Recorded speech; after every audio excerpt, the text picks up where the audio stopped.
I've reviewed quite a few action cameras. Some of them have been good and others have been mediocre. Yet this time I believe I've found the holy grail of budget action cameras. Hey, this is Rahul and welcome to my ThiEye T5e review. This action camera was sent to me by my friends at GearBest. They currently are accepting debit card payments as well. So all of my Indian viewers can buy from the site even if you don't have a credit card. To add to that good news, the price of this action camera is only $115 or Rs 8,000. And if you want to support my channel, use the links in the description to buy this camera after watching this review. Now let's get started. The camera packs in quite a few astonishing features for its price point. First of all, it does true 4K. And not one of those software interpolated 4K cameras that doesn't make any sense to me. Even if you won't be using 4K, it's good to know that the camera is capable of doing that because that usually means better image quality in 1080p as well. Apart from 4K, it does 2.7K at 30 fps, 1080p at 120 fps, and also the 60 and 30 modes are there for standard vlogging. 720p is shot at a magnificent 240 fps, which can slow down your action up to 1/10x, and that can be used in all sort of action filming or even doing some cinematic shots where you really want to slow down the action.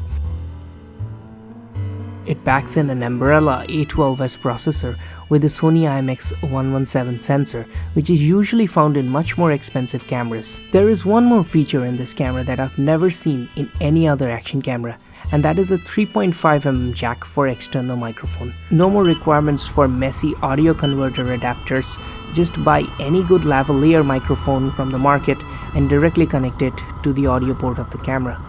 For vloggers and especially moto vloggers starting on a budget, this feature is the biggest highlight of the camera. Testing the ThiEye T5e night footage. Now we're obviously in a very well lit zone, so I'll move on to a lesser lit zone and you can see the difference. The camera feels very premium in the hand with a brushed metal-like surface up front. The top of the camera has the record button, which also doubles up as the select button in menu and quick access to Wi-Fi. The back has a screen which makes navigation super easy and also lets you frame your shot in case you're doing handheld filming. The screen resolution isn't too high and it's not a touchscreen as well. You have to do the navigation by two small buttons on the left of the camera, but at this price point it is acceptable. The right side has a mini USB port, HDMI and SD card slots. It also supports SD cards up to 64 GB. I recommend you use a SanDisk Extreme card if you want to do filming in 4K or 1080 120 fps. And of course the 3.5mm mic port is also there. Now this 3.5mm wasn't there in the previous versions of the camera, and this is the version 2, latest in 2017, so they've added this, and that is why I wanted to try out this camera for a review. The bottom has the battery compartment and a tripod mount. This can be really useful if you want to use your action camera with any tripod for filming time lapses. The menu is feature rich and you can customize several things like video quality, white balance.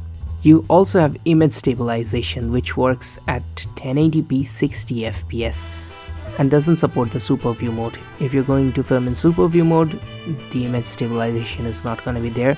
Also at 4K or 2.7K, image stabilization is not supported. Finally, it's time to talk about the results. I took this camera with me to my recent trip to the Himalayas, and in my Ladakh film, which you have already seen I hope, I mixed a few of these shots along with the GoPro shots and no one seemed to have noticed. Yes, for the first time I found a camera which offers such good results that it can actually work as a secondary camera to the GoPro for people who use action cameras for extensive filming. The camera also makes time lapses as many action cameras do these days. It was actually so good that I had to do a side-by-side comparison with my primary action camera, the GoPro Hero 4 Black. So this is the super view mode comparison. So we have a little bit of super view mode going on in both the cameras. I think the ThiEye looked a little bit distorted to me. That's why we have both the cameras side by side, and we will be able to see whether the GoPro super view is a little different or whether it's the same thing or not. Today we actually don't have the usual sunlight, so I cannot do the facing the sun and opposite to the sun testing, but I'll just do a normal spin. Right, I'll do a normal spin so that way I can show you if the light conditions are changing on my face, how the both of the cameras are reacting. So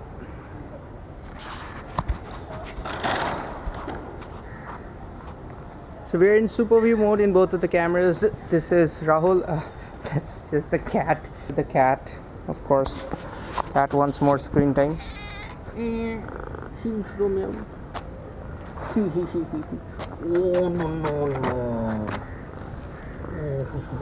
So after watching all of the sample footage, I'm sure you're pretty much surprised. It supports 4K, it has external mic support, and it's probably the best motovlogging / vlogging action camera that you can buy in a budget. So what are the downsides before you finally make that purchase decision? Well, it's a bit heavy compared to some of the other cameras that I've used that may or may not matter to you. When I was using it on the helmet, honestly, I didn't feel that much of a problem thanks to the GoPro mount that I used it to mount, and it's a really nice mount. You can see that separate review, but what I can say is if you have a good secure mount, this extra weight won't matter to you. The accessories offered are limited and you would need to buy a separate mounts pack, but they do provide 2 batteries and a waterproof casing. I think 2 batteries is really important because with a single battery, most of the times you will be running out of batteries. So them providing 2 batteries right inside the casing is a thoughtful thing. If you're going to use it within the waterproof casing, you don't have access to the mic port, which is another negative. If you want to use it like that, you have to drill a hole into your waterproof casing, so that is also another downside. They didn't provide a frame mount like SGCam provides, so they could have probably provided a frame mount or sold a side cut casing as an accessory, which I couldn't find. Most motovloggers do drill a hole through even their GoPro casings. This shouldn't be a big issue. Honestly, I couldn't find any more negatives with the camera. The amount of features that they're offering is simply unbelievable, and the image quality is stunning with great colors. I'm keeping this camera for my personal use, and honestly, if you are in the market for a budget action camera around the $100 mark, this is at the top of my list of recommendations. If this is the first time on my channel, please subscribe and check out other action camera reviews. I will be keeping on doing these reviews, and it really helps if you buy products or stuff from the links that we have provided in the description box below. Thanks for watching, and I'll see you very soon. This is Rahul. Goodbye.